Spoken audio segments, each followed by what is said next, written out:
vanhu vaya vachiconcluda vachiti General Chiwenga vakapunyuka pakawanda kubva kuhondo, mabara nezvimwe zvakasangana nazvo. Even urwere chaihwo, maattacks ainyatsokuda upenyu hwavo.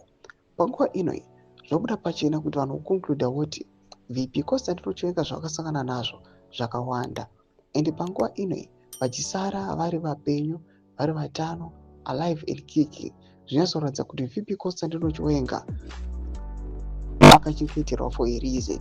Zara mashoko kudai togo panguva ino from the African Eye. Don't forget subscribe or like on the bell icon. Unoposta VP Constantino Chiwenga muri kuona ava kudanyira chiti General is alive today for a reason. Vakanzvenga zvakawanda kubva kumabara muhondo harizi lake. Kune mbondoro nehanda nakaguvi vakabvumbamira mwana wevhu chazezesa chiremerera Matunhu General. Zimbabwe will be free for everyone. Zvisina ruzarura. Long life General. Vanosvika nokuda toga panguva inoi aiwa from the African Eye vachiti aiwa VP Constantino Chiwenga musavajairira, musatamba navo. Panguva inoi achiudzwa kunzi kune vamwe dzimwe mbondoro dzainyatsozikanwa dzemukurumbira bati dzakatsakatika. Asi VP Constantino Chiwenga panguva inoi achisurvivor aiwa maattacks ose, even mabara muhondo nezvimwe zvakadaro.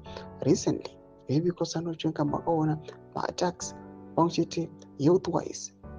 VP Constantino Chiwenga vakatomboita a physical change, but panguva ine kunoonekwa kunzi vodzokera pamuviri wavo wosimba. Panapa tikuona the African Eye iri kuchitaura chiti zvese izvi havana kupunyuka nelaki. There is a reason yakasiyirwa ari mupenyu. Imbodzi mafunguro enyu munoti kudii pamusoro pethese developments. Aiwa obuda achitogwa panguva ino. Pinda comment section medu mutidze mafunguro enyu. So kana subscribe or like, hit on the bell icon.